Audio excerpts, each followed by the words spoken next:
Welcome back to Foos for Thought podcast. I'm your host Eric Ochoa, and man, do we got a special one for you guys today? We got some behind the scenes people that maybe in the past couple of years, I want to say, have worked with me and has been such a blessing in my life. Him and his brother, which we already had on the podcast, Efren. But man, yeah, this guy's really talented. He's young. He's hungry. You know, a lot of people think he's really related to me. But yeah, help me welcome Angel Garcia. Yes, thank you. From the Kickback crew, baby. Yes, from the Kickback crew. It's funny how you say that we are related. Yeah, everybody, like when you're in a video, when your brother's in a video, they're like, yo, did he have a kid? Like, is that his actual kid? Like, how long have I been gone? They really think like you guys are my kids. I know. Or brothers. People told me like, oh, dude, you kind of look like Eric a little bit. Like, you guys have like some type of like facial similarities. I was like, I don't think so, you know? Yeah. But if I shave my beard and just get the goatee and this and pump out my hair like you, then you can tell. Yeah. If you do the 17-year-old maybe just started growing his hair, facial hair guy, that's 100% me, man. So Angel, the first time I saw a video with like you and well, the Kickback crew, right? Because it's like your cousin, Efren. Efren had long hair. Yeah, he had rock star hair. You were taking a shit in the bathroom. Yeah. And it was like when people are popping into the bathroom and you're trying to take a shit at school. I think you it was, POV, something like that, right? POV taking a shit in school be like something like that. Dude, when I first, like, that video came across my shit and I was just like, who are these dudes? That's hilarious. I loved that video, and like your facial expression is really funny in that too, because you're like all nervous on the chair, like, because you know, like, if you don't know, it's like these two high school kids coming in, they're like, hey yo, who's taking a shit in here? Fuck this school. You know, whatever. And then you're like you're getting these little fart sounds, dude. So I remember seeing that, and I just knew you guys were like Saul's friend. Shout out one time to Saul. We gotta have him on. But I remember that. I'm like, okay, they're funny. And you remember how we met and everything, right? If you guys haven't seen the video, we shot a video called it was a Grupo Frontera. Was it a Grupo Firme? What was it? Grupo Futera, something like that. Grupo Futera. Último Pisto. Último Pisto. Yeah. And I needed like 2 extra like actors, I think, and you and your brother pulled up. Yeah. And at that point, you took an opportunity. You and your brother, you guys were like, hey man, if you ever need help with anything, let us know. We shoot content. And from that moment on, like, I remember thinking like, oh, these guys are cool. You helped me build a drum set that I randomly bought. I was like, oh, this will be funny for the video. Fucking just dropped $300. Yeah, it was a kid's little drum set. Yeah. Did I give that to you guys, by the way? No, you took it. I think you said you're gonna return that. Are you sure? Because you had the receipt in your hand and you're like, this shit's going back. Oh, because I remember you told me specifically like, hey, like, can you build it for me, but make sure don't lose any pieces because I'm going to return it back. Right. And I was like, okay, cool. I got you. Actually, because it's not here anymore, I gave it to my stepdad, and I think he built it, and now my kids play with it whenever they go to Grandma Grandpa's. Okay. So it's over there now. But yeah, man, from that moment on, I remember thinking, like, you took initiative. You guys were like, let's work together. And since then, man, like, we've created a bunch of magic. You know, like, if you've seen a lot of the videos, the POV videos, the Edgar videos, the ideas, the collaborations, I want to say a lot of that is due to you and your brother. Yeah. You know, to what Angel does. And like a lot of times they get really excited about ideas. I get excited. We sit together and we're like, oh, what if we did that? And then we add to it and then we're like, let's shoot it. Yeah. It was really fun because I remember that day too. I remember when Sal hit me up. He was like, hey, are you busy on this day? I was like, no, what's up? He was like, I know you've been telling me you want to meet Eric. He needs 2 extra people. Well, he told me he actually just needs 1 guy. He just needs 1. And like, do you want to come? I was like, yeah, dude, I would love to come. I was like, can I bring Efren? He's like, yeah, Efren can come. And then I remember we're on the way over there. Sal called me. He was like, hey, turns out Eric only needs 1 person in the video. And I looked at Efren. I was like, Efren, do you want to do it? Like, I'll give you the opportunity, like, to be in it. I think you look more a magician than I do when it comes to like playing the long hair. Yeah. I was like, I feel like you can play it better than me. He was like, yeah, please, can I do it? I was like, sure. And he came in, and it's funny because he brought extra jackets because he was like, that's right, yeah. Because he told me, like, I'm gonna take some jackets just in case, like, you know, maybe they need a ball or something, anything. And then I told Sal, I was like, hey, like, do you need me to pick up anything? He was like, yeah, pick up some Starbucks. I was like, for sure. So I went to You go brought get a Starbucks, huh? I bought Starbucks for everybody. And then as soon as we got to the house, I remember me and Efren parked and me and Efren talked. We're like, okay, when we get there, like, let's not act like fangirls. Let's, like, just be professional and just be cool, you know, act like we've never seen them before. Because I always get, like, see, like, videos and clips where, like, other YouTubers are like, oh, yeah, I met this guy who's such a fangirl. Like, he started talking about all this stuff. And it made me feel weird, you know? And I was like, I don't want to come off like that. I just want to come off like a genuine person. Like, hey, like, I'm here to help you out, you know? I'm here to help you in whatever you need to do, you know? So, yeah. So we went in there, and dude, I was so excited, dude. It was like the funniest day I ever had. Oh, hell yeah, bro. Yeah, it was cool. Wow. You do that a lot. You will kind of put yourself to the side and like give some other people the opportunity sometimes. Yeah. And you've done that, I think, multiple times with like Efren or with other. You're just, oh, you know, they'd probably be better off to. Oh, why don't you use this person? Like you're like that glue. Yeah. You know, in friendships, you're very quick to. Oh, do you need somebody? Okay, maybe I can find somebody. So I applaud you, man. That's a very good quality. Thank you. Yes, because I realize sometimes, like, if you really want to make something cool and make it go viral and make like a really funny idea, and you just want to be selfish and be in it and it's not going to work out, I think it's better if you can bring in somebody that you know 100% is going to make the video 10 times better than yourself, you know? You're about the art, bro. Yeah, that's dude. what it is. Like you're about the vision, the art, and you're like, I mean, I think at the end, you just want to see the end result and be like, that was tight. That's cool. Yeah, like, see, guys, this shit was was lit. This was fun, you know? Yeah. Yes. To tell you guys another story is like with Angel, like after you kind of approached me and you were like, yo, bro, like let's shoot something. We have some ideas. Like maybe this will work, maybe that. And from that moment on, you know, like I've had other people kind of approach me with like ideas, like, hey, let's collab. But yours was different. Yours kind of like, you were a little more like, well, dude, I can just like edit it for you real quick. I can like, if you ever need an editor, blah, blah. And I was like, okay, cool, for sure. You know, I've been in this business for a minute. Yeah. I've worked with a lot of different people, but not one where it's like, where you were like, yeah, dude, I'm just down to help out. Like, you know, like at the beginning, you weren't even like, oh, you know, these are my rates. Yeah. You're kind of more like, no, bro, like, I got you. Yeah. And I was like, oh shit, Diosito sent me an angel. Angel, you know? Yeah, because like I remember telling you too, I was like, you know, Eric, like it'd just be fun to hang out with you and just learn from you. Like, yeah. You know, I was new to the whole content world and everything. I was like, dude, if I can learn from one of the best, like the pioneer that everybody says that he is, I was like, dude, I'm gonna take the opportunity and learn. You know, I'm not gonna fucking. Thanks, dude. Yeah, dude. Cause, dude, you like it's funny because like I know sometimes like people tell you like, oh, dude, you were my childhood and all this and all that. Well, you literally were my childhood. Like all my brothers and sisters watched you, dude. Like from like I was little. Yeah. Yeah. So it was pretty cool. I was like, dude, it's cool to meet. You know, one of the, you know, my core memory of me growing up was you. You know, so it's really cool. That's crazy, man. And it makes me feel older anytime anybody brings shit up like that. Yeah. But I'm happy and I'm lucky that I had a cool, you know, support just online and then meeting certain people like yourself and your brother that are like also want to be content creators. You know, because what it does is like it continues like a fire for myself. Yeah. You know, I mentioned so many times before, like there's not a lot of like content creators that I saw at the beginning that were Hispanic. You know, so like to see you guys, meet you guys. But there's more to it because it's like anybody can come in, like shoot and film your stuff, but like your guys' ideas are great too. Thank you. Thank you. Like you. your ideas, like you come up with a bunch or you show up prepared. You have a whole list. Like just before this, you know, you were like, hey, what if we shot some of these ideas? And I was like, I love that because I can open up my notes too and be like, dude, let's something here's got to be magic, you know? Yeah.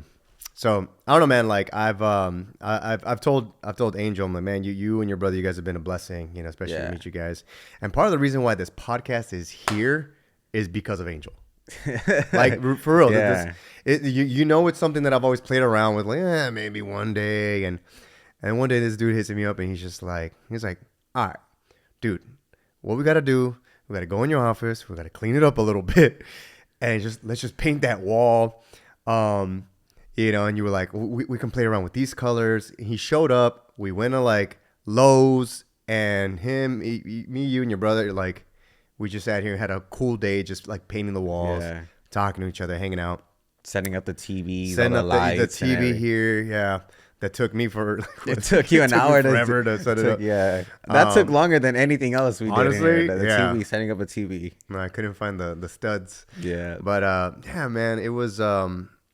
I was telling Ness, I tell Ness, I'm like, yeah, and I feel to them they're probably like, oh, we're lucky we got to meet Eric, and you know he helps us out with a lot of stuff. But I'm like, no, I'm pretty lucky to have them in my life right now. So I'm just man. Thank you. grateful, dude. Yeah, because I always told him, like, dude, Eric can blow up in the podcast world. Like, literally all his friends have podcasts except him. like he needs to start. Yeah. I remember I've been to like pitching the idea over and over, and you're like, yeah, dude, we'll do it one day. And I was like The Rock says, instead of one day, day one, you know? So I was like, just do it now. That's like, cool. You know, what's, you know, if we keep pushing it, we're never going to do it. So might as well just do it now, you know? Yeah.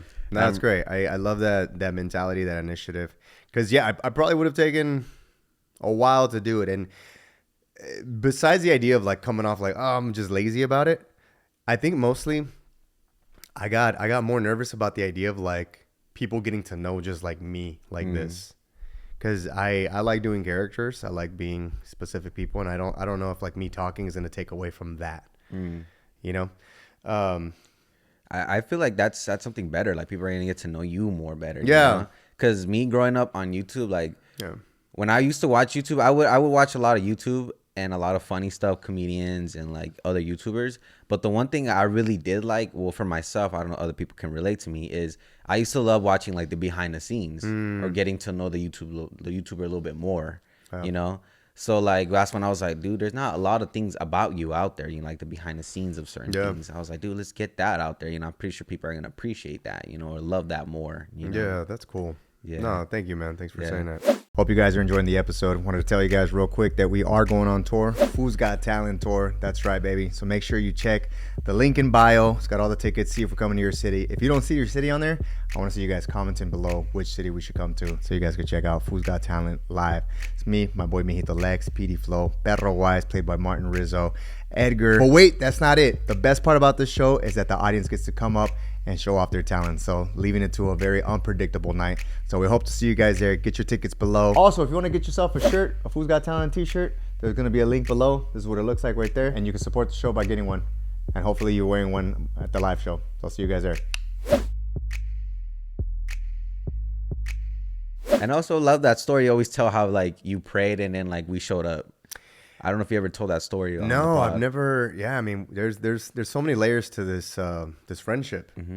I remember, you know, like, I've gotten closer to God. I've been praying a lot more ever since, like, I met Vanessa. Like, I feel like that's where it kind of started with a prayer, like, you know, let me meet somebody and then change some things about me. Fast forward, you know, I feel like I feel like God has put a lot of other people that also believe in God, love God in my life, you know, down to, like, our babysitter, you know, she's Christian. You guys, you know, you and your brother are Christian. So we're, like, all, you know, we all have a relationship with God, and it's like, you know, we're not perfect. Yeah. But, you know, we're constantly growing and we're teaching each other, learning from each other. But once I prayed, I was just kind of like, you know, Lord, like, help me meet the right people too, because it's like, this industry is weird, bro. Yeah. You know, like, you meet people, the whole Hollywood industry, like acting and what, like, you meet some pretty, like, weird people, and they get lost into things, you know, they get lost in, like, drugs and alcoholism, you know, whatever. And, yeah, I remember one time kind of praying, like, I'm just kind of, yeah, you know, just surround me with some good people that, you know, that can continue to inspire whatever your vision is for me, God. And, like, it took a while for me to, like, kind of, like, realize and step back and be like, whoa. Like, God brought me, you know, Angel, Ephraim. We got a babysitter. We got even, like, other close friends that we've made after we moved out here. Also, you know, are God-fearing people, love God. So I don't know. It's beautiful. It's beautiful to just kind of see, like, what God does for you in your life. Yeah, it's amazing. I'm always grateful because I remember Did you and your family always grow up like Christian? No, we didn't. My dad grew up as a Christian, but he stepped like away from his faith for a while. My mom, her story is very, very crazy. Like, she grew up abandoned by her parents and went to college. She was raised by her grandma. And you never told me that. I didn't know that. You know, Well, you've told me other things about like things yeah, in your family, but I didn't know that. Yeah, my mom was abandoned by her parents, and she was raised by her grandma. And she, the whole time, her grandma lied, saying that her grandma was actually her mom. But then she found out as she got older, like, no, this is my grandma, you know. And then she was put into an adoption family, and they raised her as their own daughter and all that. And then she left from Mexico, came here, and then she met my dad. My dad was only 18. My mom was already 30. My mom already had like 7 kids already, you know. But my dad always says, like, I was in love with your mom. I didn't care, you know. That story you've told me. Yeah, like I didn't care. So he married my mom, then he had me and then Efren. And then as we were getting older and older, like my parents' like marriage was just getting really, really like tough for them. Like they kept arguing and stuff. Yeah. I remember one day we went to church, and my dad was more into the church because he said here's a funny story how they got to church. They just bought a car. They bought an Expedition, a brand new car, and they were really excited. Or let's go celebrate. And my mom was like, I know this bar downtown in San Bernardino. So they went, and right next to the bar was a church. And my dad was like, you know, this church reminds me of a church I grew up in Mexico. Like, can we go check it out? And my mom was like, no, I don't want to check it out. Like, no, I don't want to go in there, you know? And they went in the church, and as soon as they walked in, like, our pastors, the church member grabbed them. They're like, come sit down. Like, the service about to start, you know, you need anything? My dad was like, yeah, let's just, you know, listen for a little bit. And they sat down in the church and they were listening and stuff. And then all of a sudden it turned very traumatic for them because my mom manifested in the church. You know what manifested means? Yeah. Yeah. So she manifested in front of the whole church, and the pastor had to pray for her. And my mom escaped. She went running around downtown San Bernardino. They had to go grab her, bring her back, pray for her, take whatever she had inside her, right? And then my dad was like so like scared, you know? He didn't know about this about my mom. And then that's why she didn't want to go in. That's why she didn't want to go in, because the thing that she had in there, they didn't let her go in. So then they prayed, they got it out of her, right? She manifested, and then they never went to church again for 3 years. And then all of a sudden, my mom was like, let's go to church again. Let's go to that same one that happened, you know? And they went. The pastors immediately remembered my mom. They're like, we've been praying for you for 3 years for you to come back. And now that you're here, and then we've been at that church ever since. Good. And then my parents got baptized, and I got baptized. Efren did. My grandpa got baptized. My grandpa was a hardcore Catholic. And I remember when he got baptized, the first thing he said when he got out, he was like, I feel happy now. I feel relief because I killed a lot of Asian people. That's what he said, because he was in Vietnam. So he was in war. He was in war. So for many years he had that in him, like, damn, I killed people, and you know. So he said that. He's like, I feel better now because I killed a lot of Asian people. Now I feel, you know, saved, you know, now I feel loved, you know. So it was amazing, you know. And we hear from my mom's side of that story. She said that when she was in the church, she saw this dark figure just watching her from around the church, and then crawling around the roof all over the church and stuff. Bro, what? Yeah, it really scared her. And then she doesn't remember. And then all of a sudden she remembers the figure jumping down from the roof and like landing on her. And then all of a sudden she wakes up, and there's like 15 people around her praying for her. Yeah. And I remember that day. And I remember, because my mom's story is very interesting, because she grew up like seeing things. She has that gift that she sees figures and stuff like that, you know. And she had dreams of the devil like talking to her when she was young and stuff, you know. And dude, it's a lot, dude. It's really powerful. But now seeing her, I was like, she's a Christian woman. She believes in God. Like, she's not afraid of anything. It's like, it's a big powerful change in her, you know. And then I know you and me relate on this too with your dad. Like, my mom's bipolar too, you know. So my mom suffered a lot with bipolarness when I was younger, you know. But now she has more control over that, which is amazing to see, you know. So does she take any like medication? Yeah, she does. She takes medications. Yeah, she takes medications. Did she talk about the side effects and stuff like that? Yeah, she does. She talks a lot about it. But we're always there. We're always there to encourage her and help her, you know.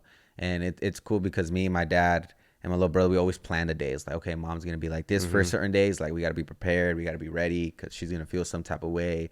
We got to shower her with love so she can know she's loved, you know. Because during those times of bipolar, like, it really sucks for them. Like, they go through a lot. You guys are very loving with your mom. Yeah. Very, very loving. Like, yeah, we have to really take care of her, you know. Yeah, so. But she's such a sweet woman. I've met her. I think the first time I did your guys' podcast. Yeah. Like she was there, and she's got such a like warm smile, like very welcoming. Yeah. Yeah. You know, your dad's cool too. Like he's a very nice guy. Yeah. Take me back to you. So your dad's 18. Yeah. He meets a 30-year-old woman with 7 kids, Yeah. and your dad says, "I don't care. Like I love that woman." What? You know, in today's world, you don't hear that kind of Yeah. stuff. You know what I mean? Today is like, it's weird. Yeah. Like, you're but like, getting how does your dad explain, you know, like, you've told me, you know, a little bit about it, but to like, maybe you want to talk about it on a detail level. on a detail level. Like, how would he explain your mom? Like, My when mom, he first met her? my mom was so my mom was in an abusive marriage for many years, and it took her a lot to escape. And when she finally did, she became very independent, very strong, more stronger than ever, you know. And she used to work at this little liquor store selling like CDs and selling like music that she put together, like mixtapes and stuff like that. Oh, wow. And next to the liquor store was a restaurant that my grandpa owned for many years. It was called La Victoria in Highland. And it's funny because my dad, that same week that my mom was selling CDs, my dad just came back from Mexico because my grandpa sent him away for a year because he was acting up here in the States. Which is what our family does. Yeah. Yeah. So when he finally came back, he was 18 and he was still kind of a troublemaker. So my mom had her CDs played on a stereo so people can hear, maybe buy it, you know. And my dad would pull up in his Cadillac blasting like music, you know. And then he would get out of his car and leave his car on blasting music and go into the restaurant and be there for like hours with the music blasting in the car. And my mom would confront him like, "Hey, like I'm trying to sell my CDs and your music is like overpowering my songs. Like, well, like what the heck?" And my dad was such a jerk to her. He was like, "I don't care. Like, what are you gonna do about it? You know?" And then that went on for like a couple of days. And then all of a sudden, my mom sees that he's hanging out with the girl, and that's my dad's girlfriend. So she was like, "Oh yeah, motherfucker, like you want to be a jerk? Okay." So she walks into the restaurant. I'm set the timer out, but she walks into the restaurant and she tells the girls like, "Hey, I like your boyfriend. Like he's gonna be mine. I'm just letting you know, like he's gonna be mine." And like the girlfriend like and my dad were like in shock, and they started arguing, and then all of a sudden they broke up because my mom did that. Yeah, and I told my mom, I was like, "Why would you do that?" She's like, "I was upset with your dad." Oh, so she went in to kind of just like start something between them. Wow. And then and they broke up, and then my dad liked that how she was like very independent and stuff. So then they started talking little by little, you know, flirting and stuff like that. And then my dad noticed that she would come to the restaurant with like a bunch of kids, and my mom would tell the kids like, "Oh, that's the guy I've been talking to, you know, I like him and stuff." So then my brother and sister started talking. Did your mom say anything like, "Oh, your dad, like, you know, like he was a good looking guy"? Like, would she say little things like that? Or? Yeah, like he was a troublemaker, but she kind of liked that, you know. And so then my brother and sister started getting along with my my dad. Like my dad started playing with them, giving them food, snacks, you know. And that's what my mom fell in love with him, that he was very caring about the kids, you know, or my brothers and sisters, you know. And then she realized that my brothers and sisters were very like getting attached to my dad, you know. So that's what she fell in love with him. And then my dad fell in love with her, how she's very independent, taking care of the kids. And that's how they met, you know. And then like a year later they had me, and then they had my little brother. Yeah. Wow. Yeah. So it's a really crazy story. And my grandparents hated my mom for many years. Well, yeah, I'm sure they're gonna see their 18-year-old son with a 30-year-old woman with 7 kids. But what changed that was me, because when I was born, they said I looked just like my grandpa. So in that moment, they forgave my mom and all that stuff. So yeah, so it's a really funny, crazy story. Like I always, and my dad's always telling us like, yeah, like, bro, you need to make like a movie about that. Yeah, me and Efren always say that we want to make a movie about my mom's life. My mom's life is very your mom's life into your dad, like that's like, bro, I already saw that whole scene. Yeah, like, that whole scene, her going into the restaurant, starting stuff. Yeah, you know, we make it very like they have some tension between each other, you know. Yeah, so yeah, my dad always told us like, yeah, I was in love with your mom. Like I didn't care about like the kids or anything. I was in love with her and I wanted to be with her. And I didn't care about what your grandma and grandpa said. Like I wanted to be with her. So yeah, so it was really cool. Yeah, so hearing that love story and stuff like that from them. And you were that sweet little angel that came in and that division that was happening, you brought it back together. Yeah, it's always funny. That's a great story, man. Yeah. So I don't know if anybody out there has a love story like that between their parents, but that's my parents' love story. So it's really cool. That's good, man. Dang. Yeah, and then we grew up with like 9 of us. It was like 9 of us in one house, in one room, like this, the size of this room. Yeah. Growing up like that, and it was really cool. Like all our brothers and sisters, we all grew up together. We were very close and stuff. Were they pretty accepting too? Because you guys obviously had like different dads. Yeah, they like, were. Yeah, they were really excited about me. But it was funny because my brothers and sisters they kind of got teased a little bit. Cause they were like, "How is he your brother? Like he's darker than you." they would say stuff to my brothers and sisters because my brothers and sisters were a little lighter. Yeah, they're a little white, you know. So they were like, "How are you guys related? Like you got green eyes and he's dark." And they were teased about like stuff like that. But I'm always thankful that they didn't like let that bother them. You know? They weren't like embarrassed of me. You know. No, that's great. Yeah. So, and that's good. Like good older sibling mentality. Yeah. As you know, like. I have an older. I want to get in more into love stories, so we'll put a pin into that.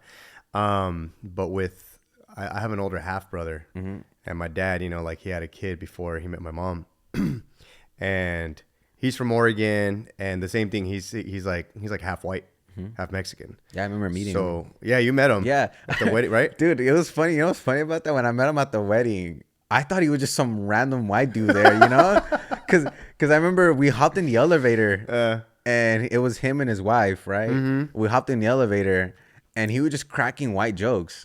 And I was just like, huh, like, okay, that's kind of funny, you know? Yeah. And I was like, huh, this random dude just started, like, trying to start conversation with all of us. I was like, who is this dude, you know? Yeah. I thought he was just some random dude there for another wedding. Yeah. And he started following us to the room. And then you're like, oh, by the way, this is my brother. I was like, what the heck? Why you never told me that? So I never knew that. Yeah, that's my brother, Jeff. Yeah, Jeff. Yeah, I remember Jeff. Yeah. I love that guy so much. He he was like 5. He's like 5 years older than me, and he'd always come over like in the summers. And anytime he came over, I've always felt like, oh, cool. Here comes that brother that like I forget I have, you know. Like, but he was so cool and just older. And he's actually coming to the Idaho show. Yeah, I remember. I'm excited. So he'll be there. By the way, we got a show. Foos Got Talent. If you guys, we sold out the first 2 shows. Pretty great. Angel, by the way, films those. So if you see him in the crowd, say what's up to him real quick. Yeah. He's always just like getting the shots. But yeah, no, going back to so siblings, love stories. Dude, I'm still thinking about that love story. Like that's such a like movie opening. Yeah. Like, yeah, I don't think it was the same for like my parents. Yeah. my mom explains it as like, you know, because my mom was raised right there in Compton, and she was like at her dad's church, and my dad just like randomly shows up, and like I think my dad was like older at this time. My dad was like 25. My mom's like I think 18, 17. And so like he immediately like liked my mom, and so he kind of kept coming to the church, and you know, they were fooling around, and she's like, hey, I'm pregnant, and he's like, oh shit. You know, so well, you know, they had me, and then shortly after my brother. But it wasn't like romantic, like I don't think like it's a anything, you know, because they ended up like divorced and whatnot. But yeah, you know, it's a cool story. But I remember thinking like it like that's why I'm so fascinated with like other people's and like their love stories. Or like dude, I'll get down with the chick flick sometimes. I don't know if you're into chick flicks. Yeah, dude, I am. One of my favorite movies is The Notebook. The Notebook is great. I fucking love The Notebook. You know what's a really good one, bro? About Time. Oh my god. With Andrew Garfield? No. Oh. He's a time traveler. Like, his dad teaches him how to time travel, which it's a funny like bit, but it's like is it About Time? I think it's a different name. It's called About Time. His dad time travels. I love it. I love that movie. Yeah, dude, and I mean, it's silly because they use time travel. Yeah. But he really is like trying to look for the love of his life. And that story, like to me, I was like, man, that's so cool. You should watch the TV series. Oh, About Time? Yeah, they made a TV series. It gets some more detail, but it doesn't beat the movie. Yeah. I seen a little bit of the TV show. Yeah. Have you seen the one with Andrew Garfield? Andrew Garfield. And it was called it was Spider-Man. Yeah, Andrew. Amazing Spider-Man. No, not that one. Not that one. It was another movie. It was with him and the chick. I forgot her name. She plays Black Widow's sister in the Avengers. Oh, yeah, I don't know, but she's like in Thunderbolts now, Yeah, right? they made a movie called It's About Time or Time Something. Oh, that's what you thought it was. Yeah, and that movie was beautiful. Yeah, I cried in that send movie. it to me because Yeah. I like him as an actor a lot. He's such a solid actor. He's amazing. Yeah, I remember seeing him in The Social Network, and I was like, who the hell is this guy? He's great. Great. But yeah, dude, love stories, like I've always been about them, and yeah, and speaking of, you know, like meeting Vanessa and whatnot, like maybe that's a story for another day, but. Yeah, dude. Love stories, man. Yeah. What's up, fools? Hope you're enjoying the episode. Want to let you guys know that right now we're doing a 20% off. That's right, for the house full. So first-time buyers, type in this code, PODFOO20 for 20% off your first purchase items. That's right, fool. So you can get this one right here. It's called the Sweet Fool. If you're a little sweet like me, got a sock meter in the back. The higher the sock is, the hotter it is. So this one's a medium. So yeah, if you want to support the show, go to thehousefood.com and get 20% off your first purchase order. All right, now back to the episode. So one of the things I want, are you and your brother close? Like all your brothers? Are you guys, can you say like you guys are really close? Damn, that's a good question. I think unfortunately right now I'm not as close with my younger brother. But my older brother, like I'm very close with. Like we'll probably text each other like daily or, you know, a few times out of the week. And did you guys grow up together or no? Me and my brother David, we grew up together a lot. We were very close. You know, we were like a year and 10 months apart. So, yeah, we did everything together. My mom would even dress us up like a lot. Yeah, when I was growing up, I wasn't as close with my older brother. He would just, like I said, he would only come in the summers, and we didn't have cell phones like that back then, you know? So, now I'm closer with my older brother, but I'm not as close now with my younger brother. And why is that? Because in high school, I knew these brothers who like did not get along at all. Like they do not get along. And I always question, like, how do you guys not get along with each other? Like, you guys live in the same house. You guys are growing up together. Like, what is it that you guys don't connect? What is it, you know? And then as I got older and like meeting new people, I hear that a lot. Like, oh, me and my brother are not close. Or me and my sister, we don't talk at all. Like, I hate that bitch. Like, I hear shit like that. I'm like, how? Like, me and my little brother are like super close. Like, to the point where like I need a break from this guy, you know? Like, I need a break from Efren.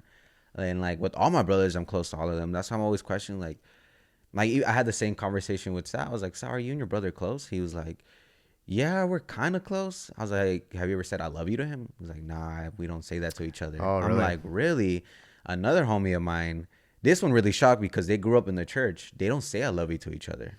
So we do say that. We do say I love each other. But I've met other siblings, the same thing. They don't say I love you to each other. Yeah. Which is so weird to me. Or they don't even hug. Yeah, like they kind of act like too, like, oh, like they're weird. homies. That's gay. Homie. Yeah. Like what? So I think a lot of that stems from the parents. I think it has to trickle down from the parents. So if they're not saying I love you to each other, there's a good chance that they probably with the parents, they're not really saying I love you. Because I grew up in a house where my mom was like very cariñosa, and I think your guys' mom too, right? Or your dad. So yeah, like even though like my parents divorced and whatnot, like my dad was always like, you know, telling me that he loved me. The same with my mom. Like we were very cariñosos.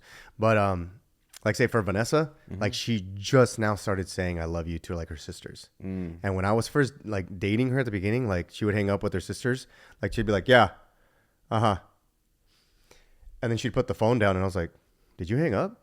Yeah. And she's just like, yeah, no, like a minute ago. I was like, oh, you didn't say bye, or like for what? I was like, whoa, that's weird to me. Like you gotta. There's some things that like my friends and like people I know that they do things like, whoa, that's not normal. Like for me, like slamming doors, that's a big ass no. Oh yeah, like, slamming doors or keeping them closed. Yeah, you know, especially in a Mexican house. I mean, that's why we incorporate it in the videos. You know. Right? Yeah, and I don't know. I just feel like another thing too that that I learned is one of my friends that they yell at their mom, like they're like yelling back and forth, like, no, you shut up. And dude, I've seen that too. I'm like, dude, that's not normal. Like, yeah, and like, Hispanic families too. Like, yeah, like they're just like, "Ama, ¿y qué? Se me aplaca." No me estás hablando. I mean, they'll fight back a little bit, but I'm just kind of like, dude, how'd you get there? Like, that's a different pocket of Mexicans I've met or seen. You know? Yeah, I seen some others are like, all right, bye, I'm leaving, and they just leave. Yeah. Like me, I have to hug my mom and say, bye, mom, I love you. I'll see you later. You know? Yeah. And like, Same. yeah, this is some things like that. I'm like, what the heck? Like to me, I was like, whoa, that's weird. Like I never seen that before, you know. But as far as like with the siblings, like I mean, I'm sure like that's like a weird thing, but like with me, like I wasn't expecting that to happen with me and my younger brother. Like now that we're not close, because him and I were very close. We were like, "Love you, bro." All right, love you too. Talk to you later. For him, it's more of like a situation like where he's choosing kind of more of like, oh man, I don't know how much like I want to say, but like his family right now. Yeah. You know, like he's just kind of just the way things work with who he's with and his kids, and it's just like, you know, sometimes they have different requests for things, and it's like you try to get along with everybody, and it kind of doesn't work out, and so like it turns into, what's the word,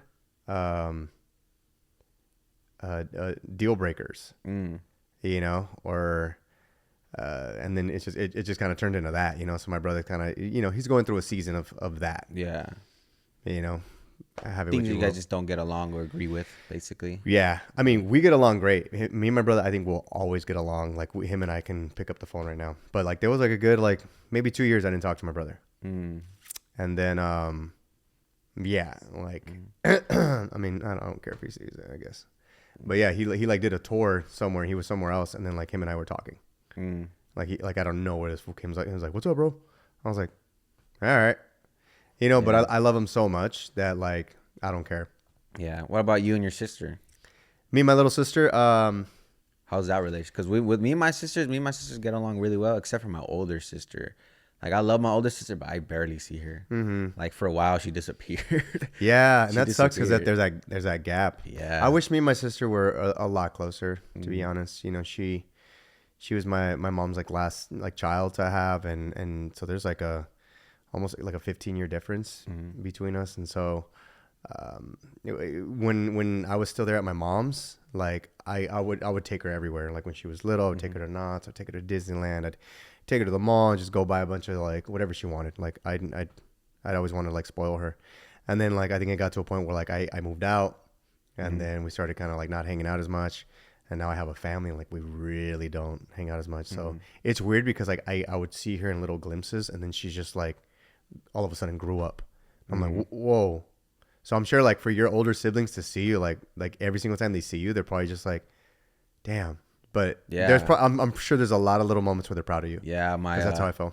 my sister, she recently called my mom. It's rare when my older sister calls us, because she disappeared for.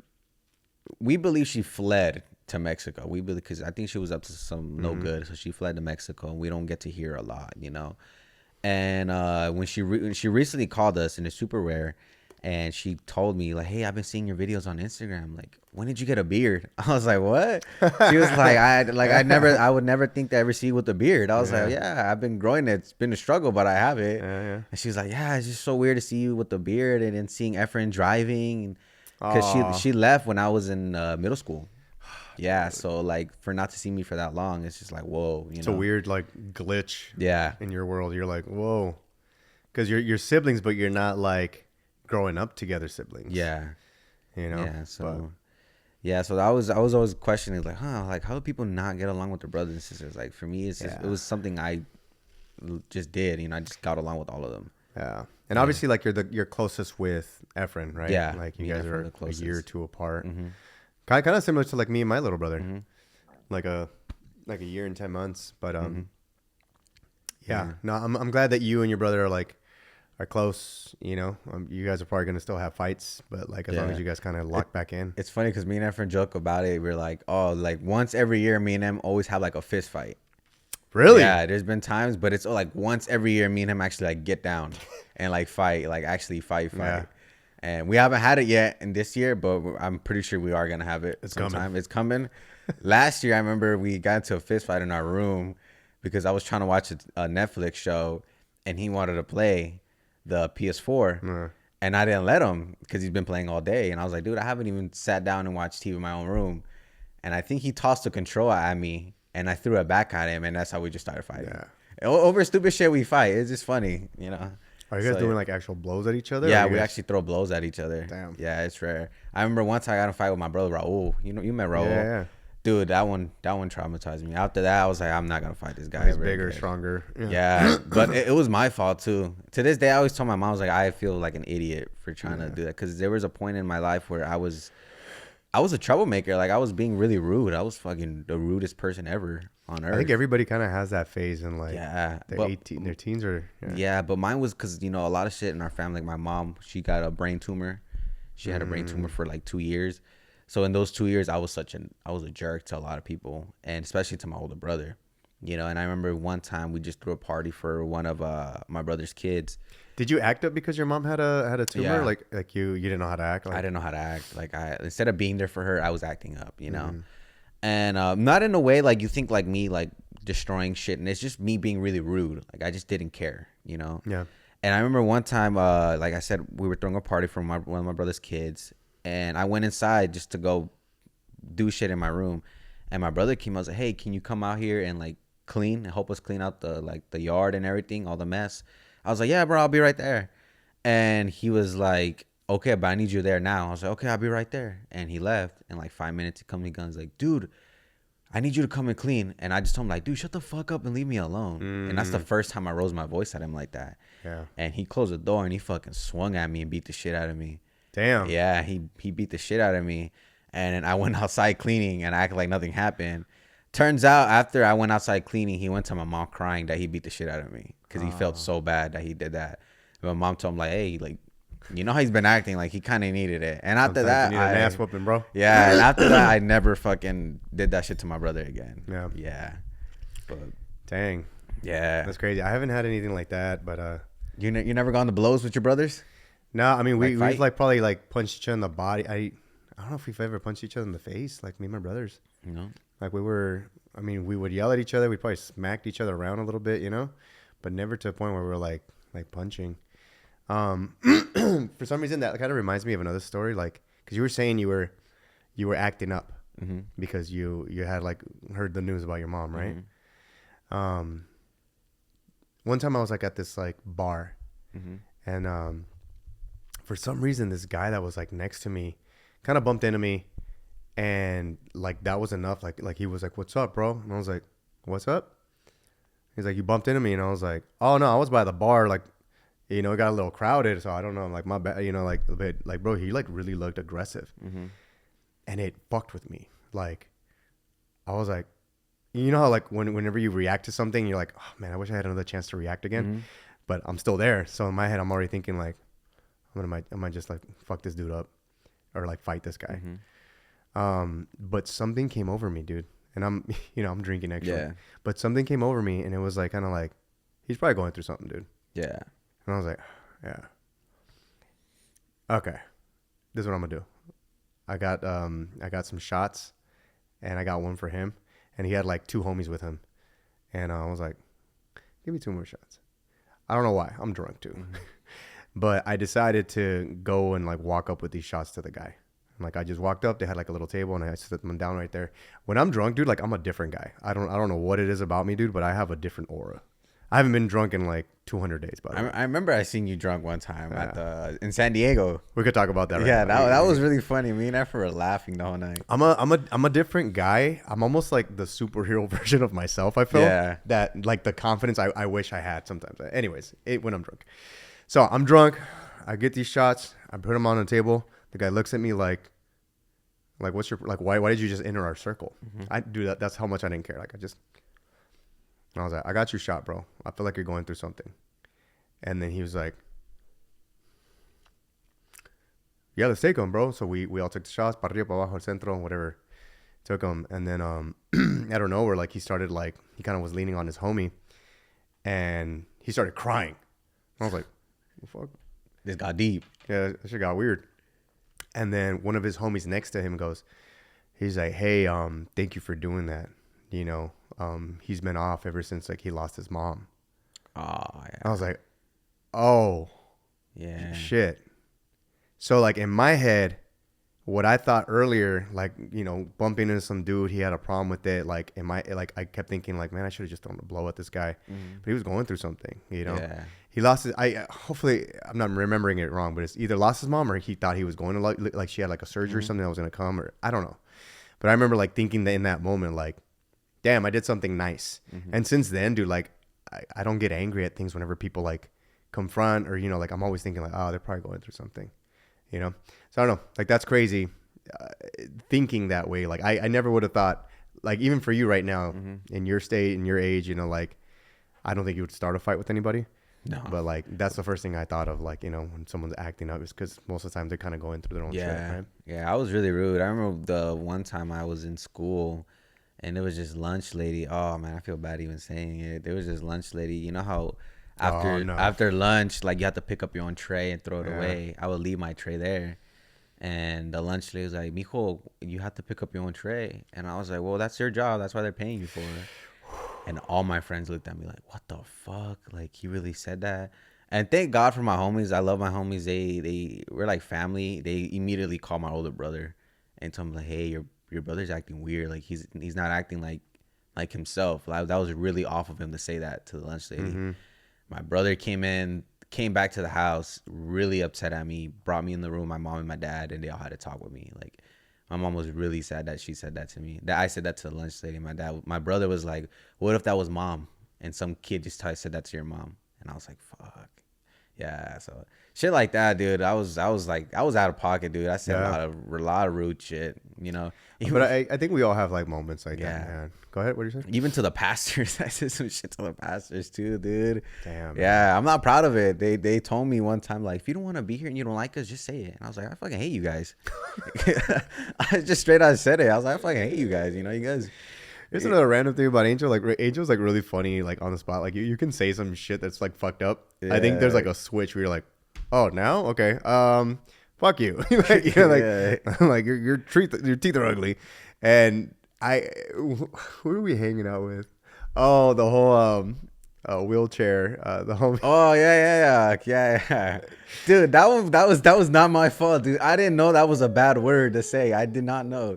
That was a genuine. We'll leave that for another time. Just know I said something out of pocket. He said something out of pocket, but I was just like, Angel. I was like, oh, because Angel's kind of like a little more like when we're on set, he's a little more on like the focus side. He's like, yeah, let's get this done. Let's get this. But if Angel talks sometimes, like we're just like, whoa, hey. What? That was funny, but it's funny. Like, yeah, it's funny. I remember one time we were in the car, we're going to Michi Tacos. Yeah, and you're like, and I was yawning. And, oh yeah, you always say that to me, like, damn, big ass mouth, and I was just like, Michelle, how about I put a gun in my big ass mouth? Yeah. You just Michelle, okay, cool. I'm gonna give myself. I'm like, what the fuck? Yeah. No, you said something like after that, you were just like, I was just like, damn, bro, big ass mouth over here yawning in the back. And then you go, just, you know what? When I get home, I'm going to come up with a really good comeback, bro. You'll see. And I was like, dude, that was funny. You should do stand-up. I remember we were talking about dads. You were talking about your dad to Efren, and Efren said something about my dad. Oh, it was about, no, we weren't talking about dads. We were talking about how you drive. You like to eat snack on. Like snacks. So you can stay awake. And Efren was like, oh, my dad eats Chili's so he can stay awake, you know? Wow. And you were like, as a joke, you're like, what about your dad, Angel? Because, you know, we have the same dad. I was like, oh, my dad puts a gun on his head. So if he falls asleep, he's going to shoot himself. And you just started laughing. I was like, dude, I thought you just funny. Say like the most outrageous shit. Yeah. Yeah. So. It was just funny to me. I was like, oh, that's fucking funny. No. Yeah. You say some funny things. If you want to see a good example, go on the Kickback page. This was an idea I think I gave to you guys. We were at that school, and I was like, Angel, you just start like roasting each other with you and your brother. Oh yeah. Like you guys were doing something, and another idea came up, and I was like, bro, wait, this right here is a skit on its own. Like you guys like have Angel just like say shit to you, and then like you're like. You were unfiltered, bro. You were like, oh, you're just mad because your parents are getting a divorce. And because it's like, it's like, and your brother, you know, everybody knows your brother's in the closet because he's gay. I was like, oh, shit. We had to cut a couple of times because we kept breaking character. Yeah, I remember. So anyways, it's funny. Like you got a funny, like off filter button, I guess, that you just thank you, bro. activate. Thank you. It just comes out of nowhere. I don't know why. I just see the opportunity. I'm like, oh, that's funny. Yeah. And it's funny because like I think people laugh first. That's what like stand-up comedy is. Like sometimes people will laugh first, like because it's like the shock of what you just said, and then they'll think about it afterwards. Like, oh fuck, that got dark. Yeah, but, I love dark humor. I grew up with a lot of dark humor. It was so funny. That's good, man. I feel like it kind of it makes you a little more easygoing versus like today's sensitive ass world, you know, and Yeah. there's fucking Karens and shit. I remember there's one time in high school we did a Spanish project where we had to make a short film about. So our teacher would give us a scene, and you had to make a film about it in Spanish. That was our Spanish project, and she was like, "I want you guys to come up with the film where you're meeting someone at an airport, but you have to do it in Spanish." I was like, okay, cool. So I got 2 of my homies. No, I got 3 of my homies. And we're like, hey, let's do a funny little comedy where we meet each other at an airport. And I bump into you, but I bump into you and you fall into the trash can. And then we have a quick little conversation because we had like bullet points of what we had to say in Spanish. And then we're like, okay, well, in the Spanish, okay, pues ya me voy a. And you're like, ya me voy. I was get on our plane. And I had the idea. I was like, you know, it'd be funny if, you know, we're at an airport. What if we show that we got on the airplane and we cut to the Twin Towers crashing? Like we crashed into the Twin Towers. What do you think that would be funny? And then all my homies started laughing, like, let's do it. And then somebody was like, nah, dude, like, what if someone's parents was on that plane in our classroom? I was like, dude, what are the odds of someone being like, you know, in class, you know? So we scratched the idea and we ended up just putting a plane crash falling into a field. But I was like, dude, But the fact that you went there, yeah, I was like, dude, that would have been so fucking funny if we add that part. But we're like, you're nah, crazy, man. Yeah. That's very. I'm not surprised at all by that shit. That was like, dude, that would have been so funny if we put that like that dark humor, you know? Oh man, let's take it back to you know, you were talking about your pastor. There's something I wanted to share too, like a moment where maybe it stemmed from me being angry too. But I remember like I got to a point where I was like, oh, if I'm mean to people in front of other people, like it makes me like the class clown, but like at the expense of other people sometimes. So I remember having a moment where like I'm walking out and there was a teacher in my middle school. I forgot her name, but she was really tall. Like she was fucking tall. And a lot of people would like kind of like, I would hear jokes behind her back about her being like tall. And this is where I kind of started learning like, oh, okay, maybe I don't make fun of people in front of people. So we were walking, it's like lunchtime or something. And like, she's walking into like her classroom and she's so tall, bro. Like she kind of has to bend her head a little, like to kind of walk into it, like through the door like that. She's like that tall. And, and I was just like, I think I walked by and I was just like, oh, watch your head. It's fucking tree or something like that, you know, like, and all the kids laughed. And I remember like, and then, you know, we kept walking and she's like, hey, come back here. I was like, she's like, oh, fuck, I fucked up. Yeah, I fucked up. But cause like I'm a parent now and like, there's like little weird things that are happening in my head. I walked back and I remember like she telling me, like she comes back and she's just fucking all tall. She's like, so listen, you don't talk like that to people. That's very rude. You know, what if it would have been like your family member or something? She kind of gave one of those. And like my friends were right there, but I was just like giggling, like just waiting for her to shut the fuck up. Yeah. I remember thinking that. I'm like, oh man, I can't wait till this dumb idiot like stops talking. But now, dude, thinking back about it, like I'm like, fuck, that must have fucked up her day so much. And it makes me sad to think about it, to be honest. Yeah. You know, because she probably got that her entire life. Yeah. Now she's a teacher and she's getting some fucking little kid, a little 10-year-old kid. Yeah. Same that, shit you know, yeah, just thinks it's funny. And so, I don't know. And I guess I'm trying to pinpoint like, damn, like what was I going through then? Yeah. You know, like, was I thinking of something like, I think I may have been like 11 or 12. And I think that's around the time like my parents were splitting up. So I got to a little rebellious phase. Yeah. Sometimes, me growing up in like San Bernardino and like Rialto, we have like some kids that really are fucked up and like say some like out of pocket shit. And I remember I came up with this idea where if they say something fucked up, I'm gonna say something even worse, so they can be like, your rebuttals shit. were like stronger. Oh shit, like damn, what I said was really fucked up. You know, I remember one time I was hanging out with one of my friends, and we were in the car together, and we were going to I think the beach. And we were parking in a parking lot, and the security guard came very aggressive, you know. And he was just telling us simply, you guys can't park here, because we were trying to park in a little area. He's like, you guys can't park there. You guys can't park there. And they were like, all right, dude, we heard you. And they were backing out to move. Everybody in the car was like, dude, what the fuck is his problem, dude? Like, this guy, we heard him the first time. What the fuck? And I was just like, yeah, dude, I fucking hate when people do their jobs. And then everybody's like, they started laughing. I was like, dude, he just simply just told us we can't park there. Don't take it serious. Like, that's literally what he said. Y'all like started roasting him, you know? And then Yeah, same thing with some That's other good. people. Like some other people, like I'll be driving, they see some people in the streets, and then they're like, "Oh, look at this fucking bum, bro! Like this fool's over here just, half naked or something." They say something mean about people out of pocket, Mm-hmm. and I'd be like, "I know, huh? Like imagine that fool was in hell." Like I just say shit like that, and they're like, "Dude, what the heck? Why'd you say that?" And I'm like, "Why'd you say that? Yeah. Like that's fucked up, don't you think?" And they're like, Uh-huh. "Yeah, you're right." I'm like, "There you go, then." Yeah. I like come back with something even worse, so they can be Mm-hmm. like, "Oh yeah." Yeah. That was pretty awful to say That's a that. good like little reality check to Yeah, things. there you go. It's a reality check. Like, Yeah. dude, that come on now. Like, that's fucked up. Mm-hmm. There's been a lot of things too, like, say, like I've challenged people that I grew up with in my life, like, say, like my mom, for example. She watches the podcast, by the way. Hi, mom. Oh, she does. Yeah, she Oh, watches. nice, Yeah. nice. She just told me, she's like, I watched the one with you and Bo. He's really funny. You guys did so good. I'm like, thanks, mom. Anyways, but like, so like there's a small thing my mom would do is like she hates it when people tailgate her. She's like really actively talking while she's driving, and I think I got this from her. Maybe all of us do this, but you're talking shit while you're driving. Like, Yeah. why is this person? Okay, put on your fucking signal. Oh, what are you doing, bro? Oh, you're just gonna cut me off and drive slower. Like a bunch of that shit. So I'd hear my mom talk like that all the time, and there was one time where my mom, her biggest thing, she's like she brake checks people if people are like too close behind her.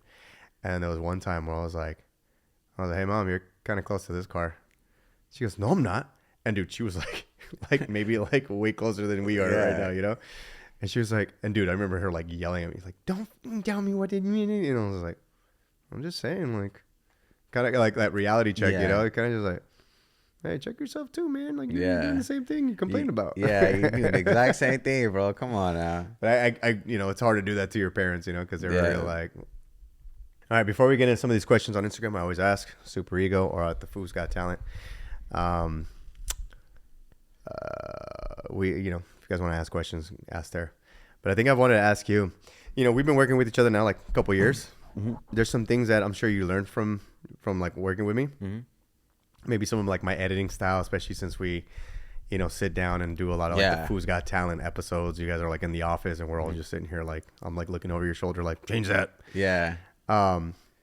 What are some things that like you've learned from me, and then like other things that you're like, oh, maybe this could be a teachable moment. Like I can show Eric something. Oh, okay. That's actually a really good one. Yeah. Something definitely I learned from you is getting to the point quick.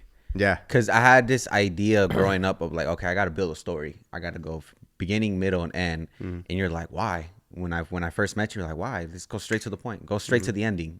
Go straight to the reason why you're making the video.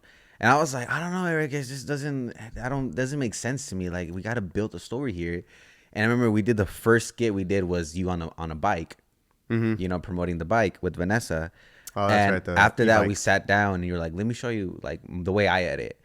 And you're like, cut this out, speed this up, put this in. And in that moment, I was like, fuck, this video is fucking tight. Like I get now what he was meaning, like get straight to the point, So now I like incorporate that more in all our videos, in podcasts and editing, even in like my business and real estate. Like, hey, just get to the fucking straight to the point. Like, Wow. That's what I learned from you, like getting straight to the point. And another thing I learned from you as well too is like, let's just film it, just do it, that, because I remember when you told us about Foos Got Talent, you were like, hey, I got a white wall. Let's shoot something. And then we came over with Foos Got Talent and everything. And literally 2 days later, we were shooting it right away. No. And in my head, I'm like, dude, this takes months to prepare, to get the right people. And for you did it like fucking quick. And I was like, wow, like if you really want to get something done, you just got to do it. Like get to it right away. Cause I have this, like, before we met, I had this thing of like, Efren, have this good idea. When do you want to shoot it? We'll shoot it next week. Okay, cool. We'll do it next week. And instead, I'm like, hey, get up, let's go film it right now. Yeah. So now we do that now, like as content creators, like, oh, let's go, let's shoot it real quick, and we'll shoot it. So that's something I learned from you of like quick editing and like, cool. Yeah, and then also like the way you treat people on set as well too. The way you're very accommodating everybody on set. I also learned that like, okay, the way you treat other creators and stuff. So I learned a lot from you. But those are like the key things I learned. Yeah. That's Yeah. cool. Good. Okay. Good to know. Yeah. I make it a point, like whenever I'm on set, like I want everybody to, just have fun. Yeah. Like it's about having fun. Yeah. And I watch your old videos, and I remember watching your old videos. I'm like, oh, okay, like now I see why he meant like editing it fast. Like I can see it in like in all your videos and the Cholo Adventures and all your skits. I'm like, okay, I can see going to a fast pace. I mean, I definitely used to do like the slower shit, you Yeah. know, and or like what I would teach you guys about like audio and bleeding it in, and Yeah. so we don't have like that random cut and then like that sound where it's just like kind of like, yeah, what do you guys want to do? And then the other sound has like air and it's Yeah. so yeah, there's like little Yeah. things, that's cool, man. I remember sometimes I feel bad because like, I think you noticed this. I'm a little fucking slow when it comes to certain things, because you'd be like, I need you to put this in like this. I'm like, oh, okay, here. And you're like, no, like this. And I'm like, how? Like I'm a little slow with things like that, you know? I'm like, oh, okay, hold on, bro. Give me a second. I think for you, like your my brain has gotten into like very like multitasking mode. Yeah. And so I think maybe like what I need to work on too is like maybe not giving you so many notes at once. Yeah. You know, because like we'll be here in real time and I'll be like, okay, so bleed that in, cut that clip in there, drag the audio so that it kind of just like the audio is already being played in, and then do a punch in right there because that's a weird cut. And I think for you, you're like, for sure. But like you're kind of like, weird cut. You're probably like, okay, so where's the weird cut? And then I'm like, you didn't do the audio thing. I said the audio thing. Yeah. So yeah, I noticed. I'm like, damn, dude, I gotta fucking be awake or something. No, you're it's all good. It's for me, like I've always been very much about like sound effects and music. Yeah. And so I think because that's why you and like Efren would trade off. Like you'd kind of get like the baseline of things, and when it came down to like some of the music and stuff, like Efren would like, Angel, hey, let me cook this up real quick. Yeah. And so Angel would get it like really fast with it, and then I was like, okay, good, cool. So you guys like compliment each other too, like whenever you guys get down to like some of the it's funny too because sometimes when we film skits and we don't have a chance to film it here, we film it at home. Yeah. I'm like, Efren, you got to put a sound effect here, or else Eric's going to make us go back and put it in there. And Efren's like, yeah, you're right. Yeah. So we put it in anyways, you know? Yeah. Yeah, especially with the fart noises. Like, Efren, you have to add a fart noise, dude, or else, like... Get that fart button ready, bro. Like, have it in there. Yeah, it's funny, dude. Well, it's funny. Yeah. Cool. Anything... I feel like I've definitely learned a lot from you guys, too, but, like, anything you feel like you're kind of like, Eric could use some work on this? I think... Don't worry, we're cutting all this out. No, you can do it. I think the thing that I feel like I taught, or me and Efren taught you, was like the new generation comedy, kind of. Okay, give me an example. I don't know how to say it right, but like I remember one time we shot a video and you were like, I'm gonna add music to it, and we're like, don't add music. Like, oh yeah, just that dry humor, that dry like that cool, silence. Yeah. It's funny, and you're like, guys, I feel uncomfortable. Like, I gotta put a song. They're like, no, dude, trust us. Like. Don't put a song like that type of way. Like nowadays, like this is what it is. Like no one adds music like that. Yeah, and I like that you guys challenge that. Yeah, and Efren makes a joke. Is like, Eric is not 2014 YouTube no more. Like take that shit out. You know, like so yeah. So I think that's something that we taught you. Like, hey, like we gotta without music now. Yeah, and that's true. Like I don't. Sometimes I'm like, oh, I'm gonna just let the scene be funny. Yeah. I even started doing that with like. Brand deals. Like sometimes my manager will hit me up. She goes, hey, are you gonna, like, if you had any music, you know, make sure you let me know where the licensing come from. So where'd you get? I'm like, no, it's got no music. Yeah, it doesn't need music. Doesn't need it. Yeah, and I think that's what we told you. Like that, I don't know how to say it. What's the right way to say it? Like we taught you, like, I guess, new generation way videos. Kind of like the what's in. Yeah, there we go. What's in nowadays? Like the what's in. What's in.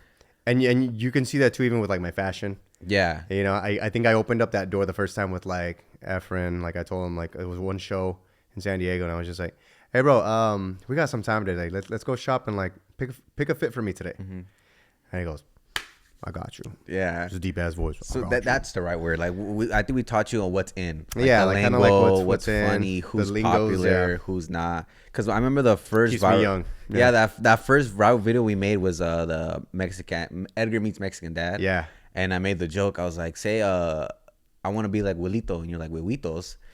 And you didn't know who Wilito was. He was a TikToker. He said Santi, Huevitos, and I was just like, I know Santi. Like I met him. Yeah, and everybody in the comments was laughing like Wilito, Huevitos. Like that was funny. So stuff like that, I think we taught you, you know. And then another thing I probably say, I think that's pretty much it. Yeah. You know, I feel like we learn more from you than what you learn from us. You know. Good. No, that's good. I mean, I'm definitely learning So that's interesting because there's things that you probably don't even know that you're doing or you guys are influencing me on, and a lot of it is just like the energy, like you're very positive, so I take that with me too. Like, you know, if a situation is going bad or if like we don't have something or we don't like, oh, we forgot this, or we like, you have like a saying, you're like, we'll make it work. Oh, that's not a big problem. Like, dude, don't worry, we'll make it work. And I think back in my like YouTube stuff, like I'd make mountains out of like molehills or what's the saying? Out of little, I might be saying it wrong, but it's basically where I'd look at a situation. If we didn't have something, I'd be like panicked a little bit. I'm like, oh, bro, we don't have the hat. We don't have the hat. We don't have the hat. You know, the guy, he's playing a silly guy. He needs a silly hat. You know, and I'd get really bothered. But like meeting you guys are very kind of, all right, we'll do what we can. And like that kind of chilled me out a little more. Yeah. I was like, oh yeah, we probably don't need like crazy production on or something sometimes. So I picked that up from you guys. Like I like your calmness on set. You're always very, I'm just going to turn into compliments. You're always kind of like, yeah, we can do that. Oh, sure, I'm down. Like you're just kind of down. Like you and your brother, you guys are down for everything. Yeah. Maybe more you. You know, everyone has a little more of a pushback. Everyone's like, that's gay. Yeah, that's weird. No, he's like I know whenever everyone doesn't like a skit, he's like, Angel, you do this one. I'll film this one. Like, I'm like, all right, bro. Don't worry, bro. We're not gonna hit you with the collab, bro. I got you. You know? I think we learned that from you too. You do we always make that. I joke. do. Yeah. Like I remember we would pitch ideas to Eric. Like when we first started meeting, like we started first collabing. We're like, Eric, what do you think of this idea? And be like, oh man, that's funny. I think that's good for you guys though. And then me and Efren realized like, all right, this motherfucker don't like it. Like, and then that's when we told you like, Eric, if you don't like an idea, you can tell us. We're not gonna get butthurt or like, you know. That's another thing I picked up from you guys because you guys are very honest. Like, kind of like, maybe it's me and my millennial kind of friends. Like we're kind of like, oh, well, I don't know. Like, maybe, maybe we'll see. You guys are a little more honest. You're like, nah, that's just trash. Yeah, like, that's dumb, bro. Nah, that's stupid. Yeah. So I've started talking to you guys that way too. Like I was just kind of like, yeah, that's great. Nah, it's just whack, bro. Like, hey, next time come back with like better ideas. Yeah, you know, so I'm like, all right, you guys want to match the energy? Like, all right, I'll be honest with you guys now. Yeah, because that's what we wanted. We wanted you to be honest. Because I could see it in your face. You didn't want to like tell us that it's trash, but you like it's just like it's funny. Yeah. You know what's funny? Something psychological with like our generation, like millennials.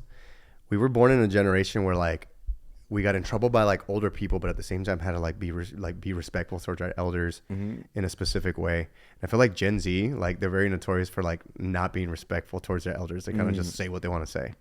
So I'm in a weird spot where I'm trying to learn that, or like my honesty. Like I'm like, oh, okay, well, you know, I have filters on, you know, and I feel like for you and your brother, you guys are kind of like, no, that's just whack. There was something I forgot, like oh, fuck, you guys cracked me up on something. There was like posters or something that was made. I don't know if I want to put this up.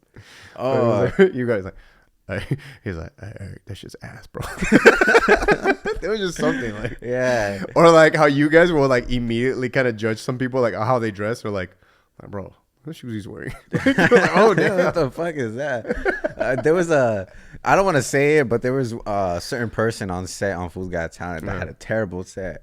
After everything was over, we were like, what the fuck was that? Like, we were all started criticizing. Oh, like the person? Yeah, we're like, what the fuck was that? Like, I don't even know if we want to put that shit in, you know? I was like, we'll make it work. We'll make it work. We'll make it work. I remember a joke. I was like, honestly, Eric, you should pay her not to be on that shit. Like, at this point, like. Well, now they know it's a her. Oh, well, anyways, who cares? It's just funny. But, she's not going to watch this. Yeah. Yeah. But man, there was another thing I also feel like that we taught you, now I'm remembering now more, is I think me and Efren right away caught on that. I don't want to say that you don't want to do it anymore, but like you're kind of getting like, you don't want to do the cholo stuff as much anymore, you know? Yeah. And me and Efren learned like Eric's, like we had the conversation. I think Eric's getting tired of like the cholo stuff, because we noticed like for a while we would go with you to do the collabs with other people, and the people would be like, hey, what if you dress up as Eagle the Cholo and do this and this? And your face would be like, yeah, let's do it. And I mean, Efren were like, let's try to come up with some skits that doesn't involve cholo stuff. Like, let's do something different, you know? Let's have actually Eric in the video, you know? And that's when we came with you with the ideas with the Mexican dad and like other stuff. Yeah, you guys kind of gave me the push for that. Like in my head, I'm like, oh, I think I can be a decent Mexican dad, but like I've always had like Pablito do that, you know. Hi Pablo, shout outs to Pablo one time. But you know, I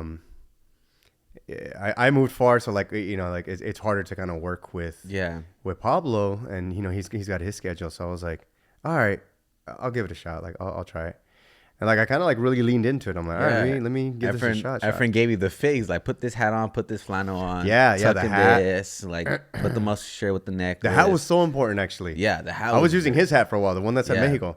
And then we went Swami and we bought our own. He's like, Eric, I need my hat back, bro. I need that shit back, bro. Yeah. I was like, nah, that's my hat now, bro. Like, I kind of need it, you know. So. But yeah, eventually we went to like a little indoor swap meet and got my Michoacan hat, you know, where my family's from, and fuck it, you know, made it happen. But yeah, no, that was definitely a good push. You guys have challenged me, pushed me, and yeah, for me to not use the Cholo character so much. Yeah, because I understand you. Like, you done Cholo for so many years. You want to try something different, you know. Even Foos Got Talent, to be honest, like sometimes like I love it because I'm there with like on stage with like my friends, and it's funny. But like sometimes like being the hey homie, I don't know, to be honest with you, dog. Hey, come on, fool. Hey perro. Like, you know, it's like I'm just kind of like, how much longer do these legs have like to keep going, you know? Yeah, like at one point you want to be like, hey guys, how y'all doing? You know, instead of like just, which is why I do like stand up at the beginning too. You know, like my team told me too, like, hey, you know, like it's good that you're doing the Foos Got Talent, but we want people also to know like who Eric Ochoa is. Yeah. Oh yeah. So, anyways, man, it's crazy. Yeah, this meet has been awesome. Even like this podcast, I'm excited to see like where it goes to next. I'm already thinking big. I'm thinking like, okay, what if we get a studio around here and just build it out nice and cool and just start bringing in people in. You know, another thing that like fucks with me is like, you know, they say you're your own worst critic. Like some of the videos, like they do good. Like, right. Obviously the first 2 episodes did great, you know, as far as views go. You know, I had Gabby on, so I was like, oh, people had that. Then I had my wife on. So I was like, okay, keep the momentum going. And then, you know, with Alex, obviously did good. And like, I really like the one with Efren. And I'm gonna be honest, I really like this episode. But I'm like, I feel like a lot of people sometimes won't tune in because they're kind of like, what is this? Like, it's still not the Cholo shit that I like. Yeah. You know? So I think sometimes in my head, I get into my head, like, I'm like, all right. No, I like this, you know, because maybe Eric before would be like, oh, that shit didn't get any views, I'm gonna end the podcast. Yeah. But like right now, I'm kind of in a phase where I'm like, nah, I really like this. Yeah, you know, I'm enjoying it. Yeah, just put stuff out there, you know. Yeah, that's what it is. Yeah, and just put stuff out there. I always told Efren, I'm like, dude, Eric has a big YouTube channel, you know, and he only posts like Cholos. And he needs to start posting, you know, just post whatever, you know, and people are gonna love it, you know. Yeah. Some people are there because they love you as a content creator, you know, not just the Cholo stuff. You know? And for those of you guys watching at home, like, thank you. I appreciate you guys watching, liking, subscribing, and just tuning in. Even if a video has like 15 comments, 20 comments, you know, like I'm very grateful for everybody that just kind of like pops in.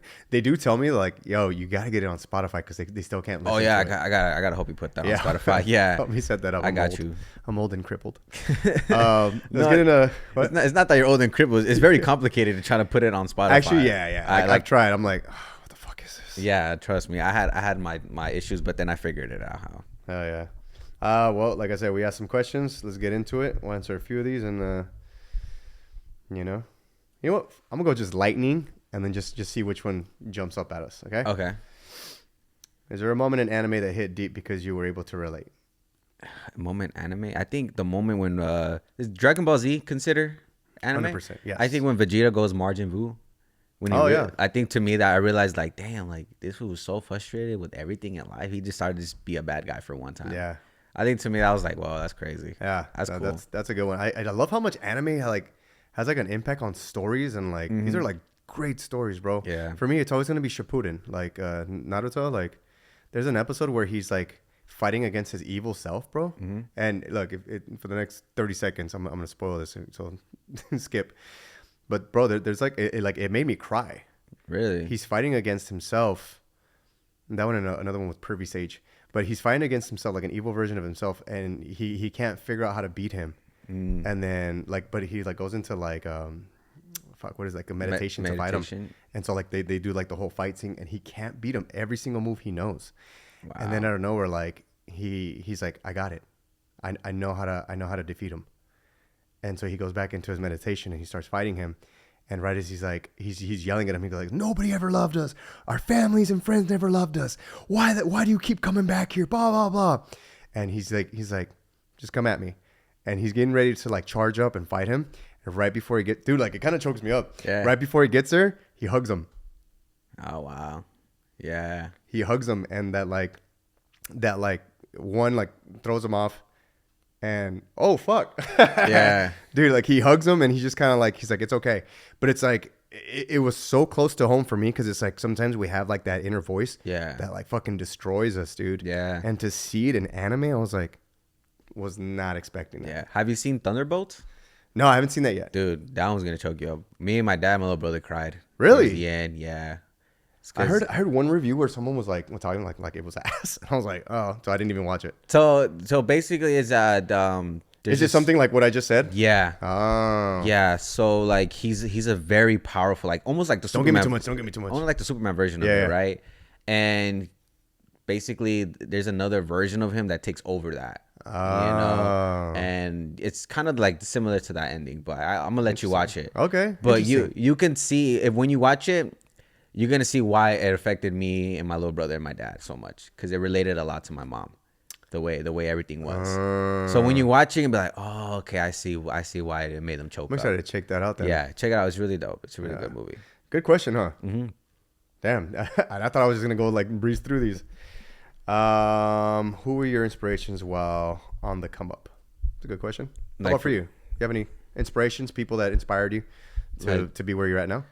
Yeah, a couple people. Actually, you were one of them. Eric Super Ego was one of my inspiration. A little controversial, but I don't give a fuck. David Dobrik.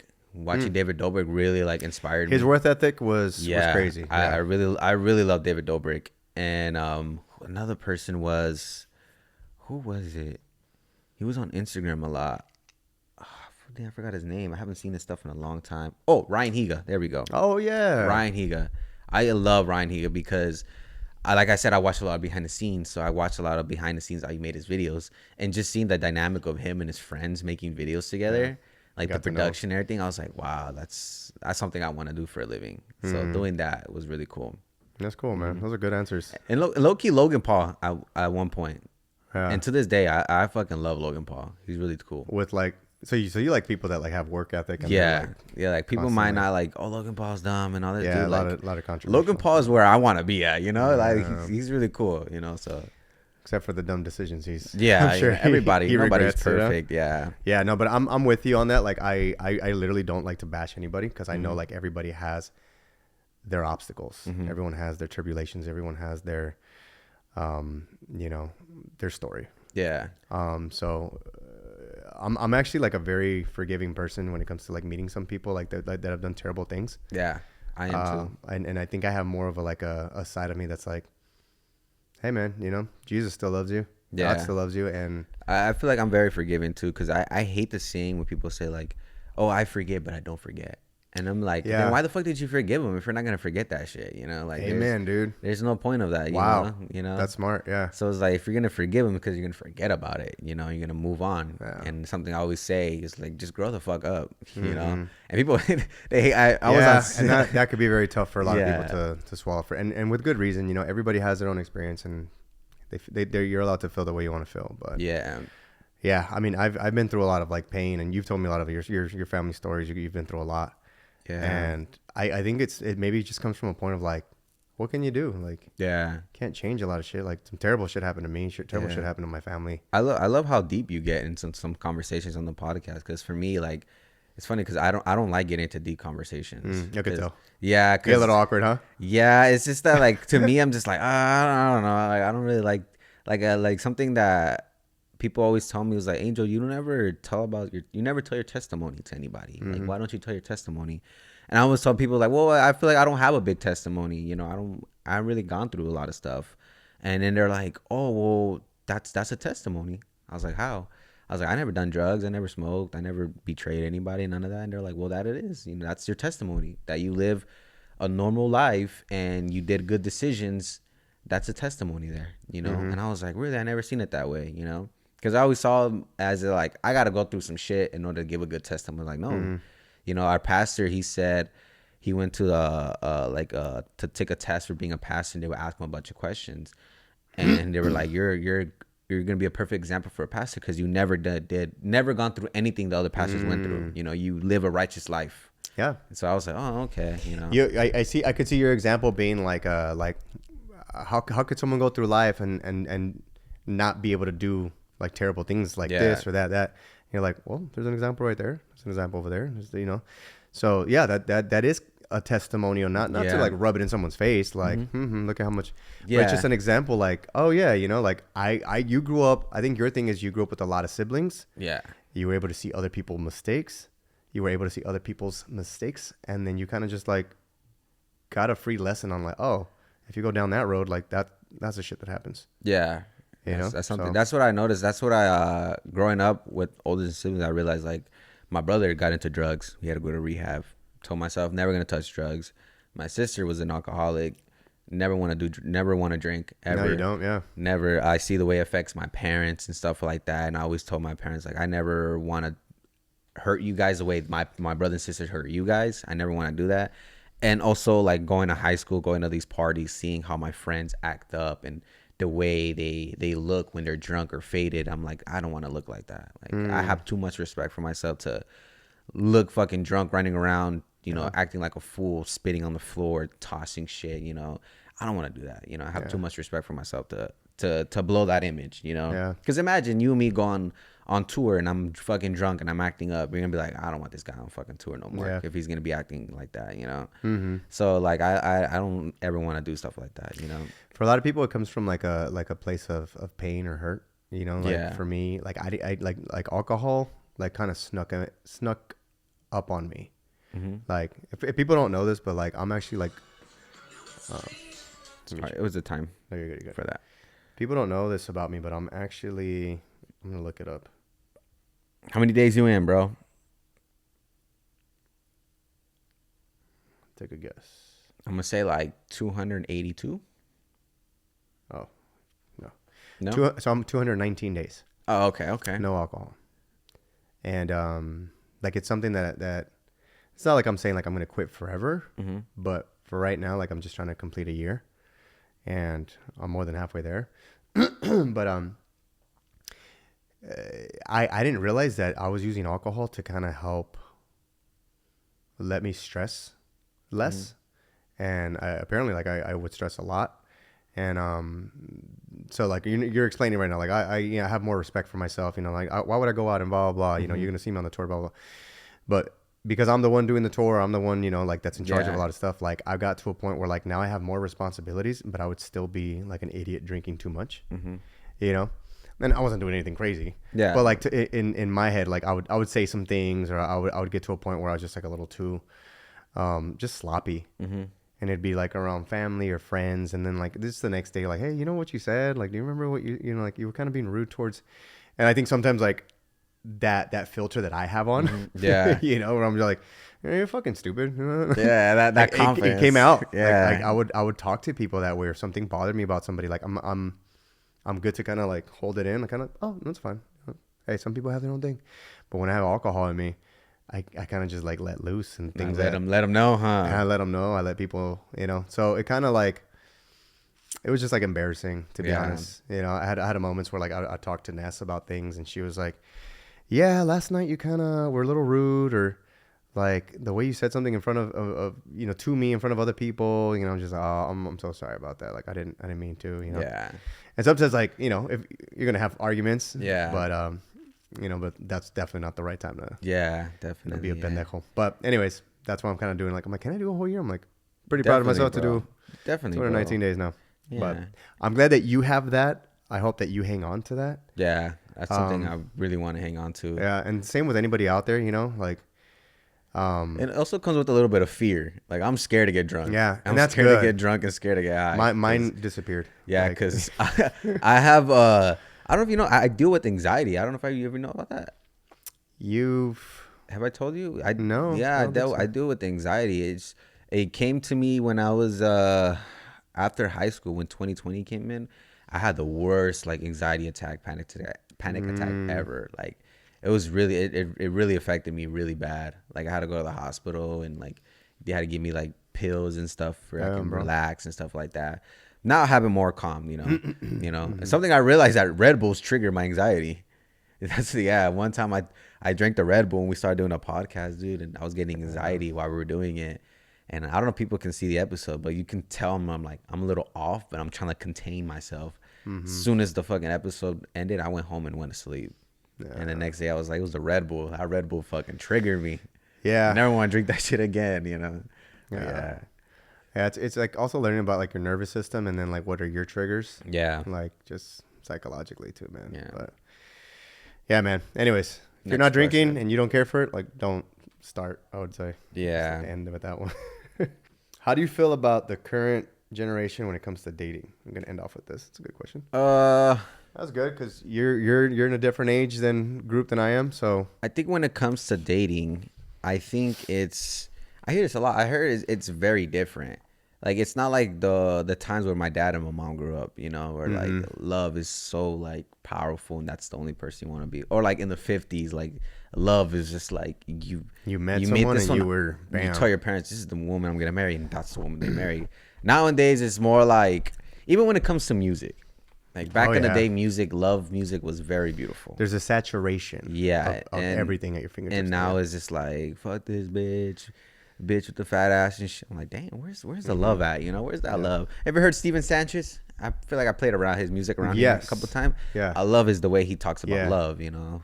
So I feel like love nowadays is very different. Very, very different, very rare nowadays, you know. We got to look at it, man. Like we got the internet now. Yeah. We got apps where say before, like it was just like our parents would you know, you'd be able to see you to go out to a baile or something and you get to meet a beautiful girl and then like that was your girl, like if you guys had a good impression.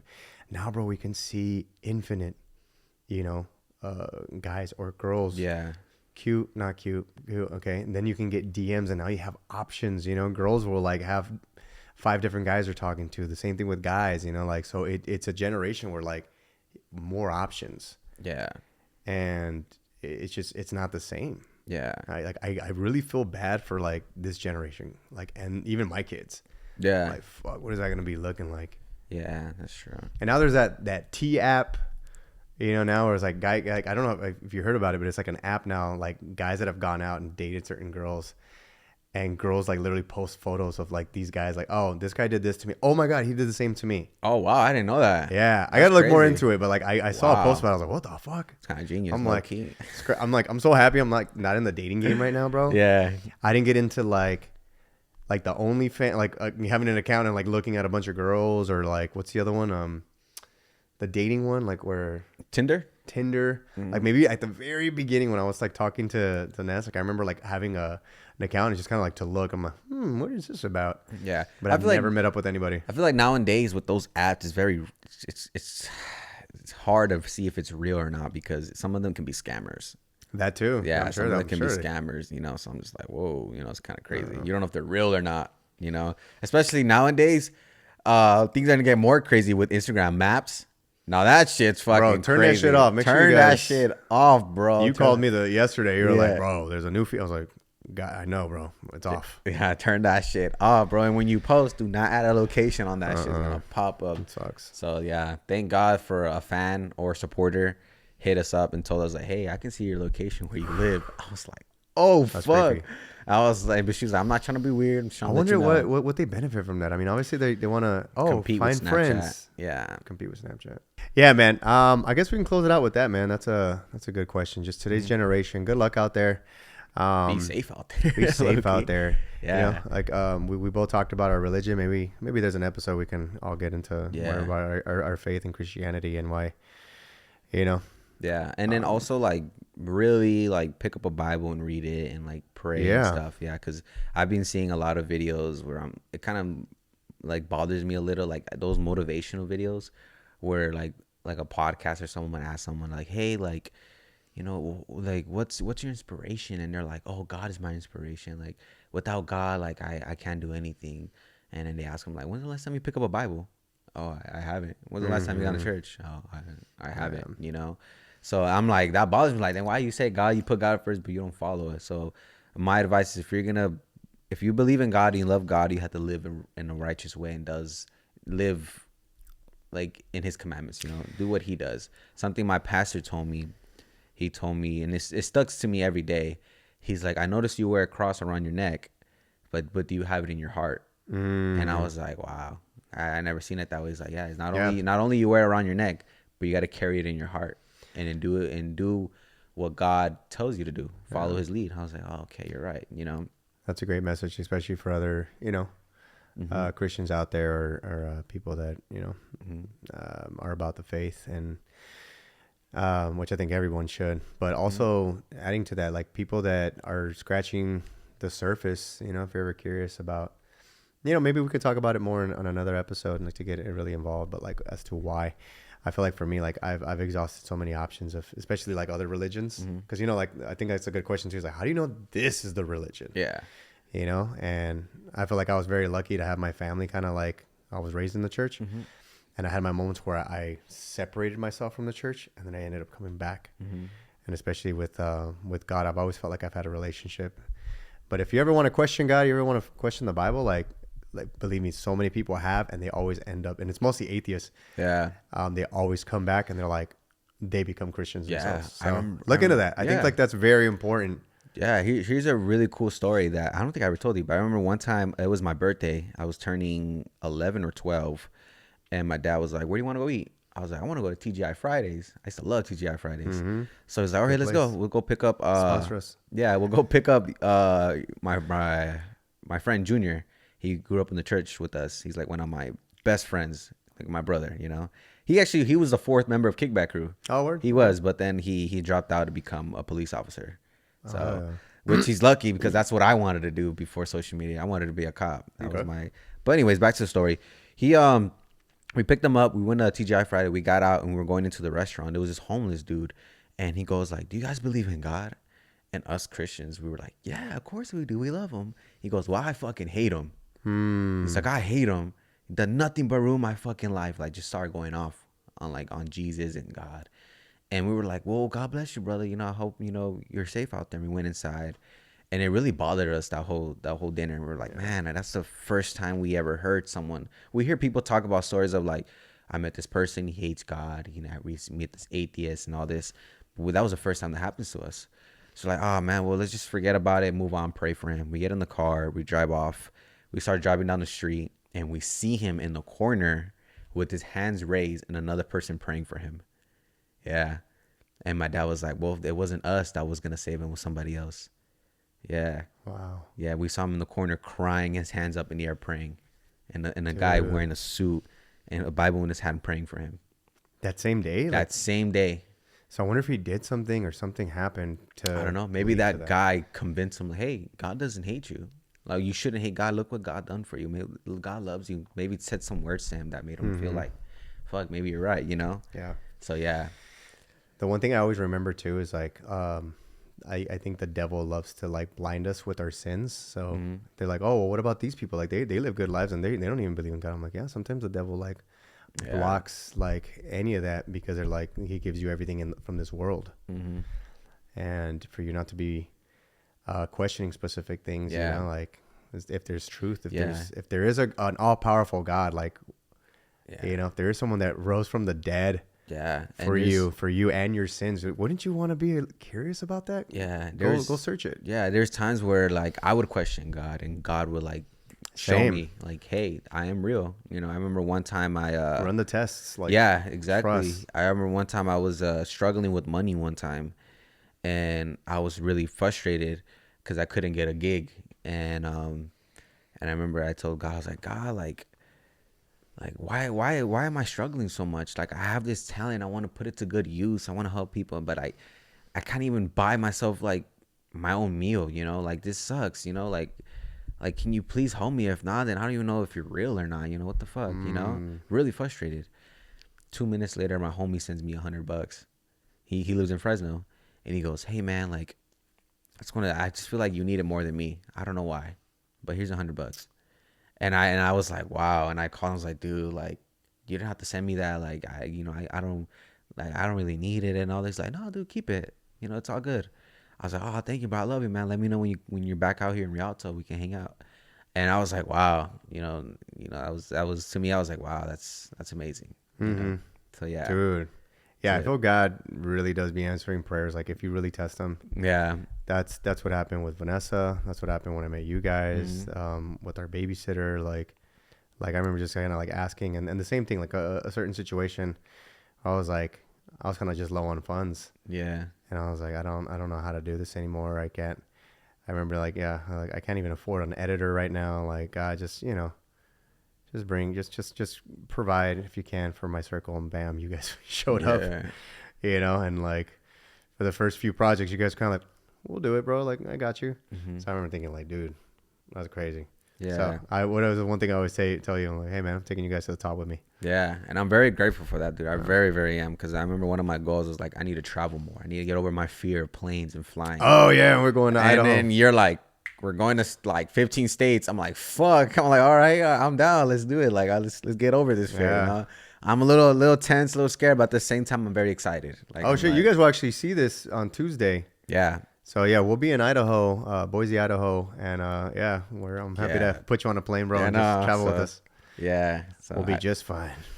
I hope so. The Lord will watch over us, man. We'll be just fine. I know. I'm very excited. You know, the first time I was on a plane was Volaris, and I heard a lot of shit about it. So I was like, well, I never heard about Volaris. So I was like, all right. Oh yeah, that makes sense now. Yeah. But cool, man. Let's close it out, man. Thank you again for being a part of this podcast. Of course. I know I always wanted to have you on the podcast, and we made it happen. Yeah, thank you, bro. Appreciate it. So if you guys didn't know, I also changed the dates to Tuesday now. It won't be Sunday, so we'll be posting every Tuesday. Every Tuesday. We're gonna have it up for you guys on Spotify, and then we're gonna figure this out on Spotify, so we get you linked up down below. But man, is there anything else you want to let the people know? End off with, brother? I think the only thing I want to say is just buy tickets to go see the live show. Honestly, thanks, man. Yeah, just go to the show. It's really fun. You know, it's a really exciting experience that I never got to do, and I'm finally be able to do something dope with one of my favorite creators growing up with, and hanging out with you guys is like your guys' friend group. Like these guys are just like Alex, Peter, the most like friendliest people ever. Yeah. They're very friendly. They're very loving, especially Mijito. Like every time I see Mijito, he just comes with this love, like, you know, like genuine good love. Hugs too. Yeah, good hug. He's like, ¿Cómo estás, mijo? Like, how are you? You know, I'm like, dude, like, chill, like, watch out, like, go away. Chill, bro. You rizzing me up right now. Know, like, go away, bro. And I just love how Peter comes with his energy. He's just fucking always Peter's making me energy laugh, is great, dude. I always say Peter's the most funniest person I know. Like, he's very funny, bro. Peter's very funny, you know. And he's funny. He's funny with the insults too. Like if you come at him with insults, he's quick. Yeah, I love Peter. And then it's your whole friend group. It's a dream come true to be able to do something with you guys and then go on tour and just have fun, you know, and experience and learn from you guys on tour, and it's gonna be really dope. So I really recommend everybody come to the show. It's really fun. We put a lot of thoughts into it, a lot of ideas, a lot of energy and time into it. So it's not just gonna be a half-ass show. It's gonna be a full energy, love energy show. So everybody should come check it out. You heard it from him first, right? That was, dude. I think you just sold 3 more tickets. I hope so. I do. And if not, we'll give you a fucking refund. Fuck it, you know. No, we have a good time up on stage, and we just kind of like to bring up people and just make you guys laugh. Yeah, and make sure you guys go up on stage, like, you know, get a couple drinks in and go up. Yeah, drink responsibly, of course, you know. Yeah. But hell yeah, we're excited to come out there. But yeah, thank you guys for tuning in. If you came out, if you started watching the podcast from the beginning and you ended up here all the way to the end, we thank you. I appreciate you. Angel's a part of my team, everything, you know. So like, I mean this, like, thank you for watching our podcast. Basically, like, is how I want to say it, because dude, you've been a big part of this. You and your brother. So thank you for watching. Hope you guys come back next Tuesday. Peace. FOO'S Day. Hey, nos vemos. Subscribe, like. Peace. Peace. Good shit, bro. Fuck yeah.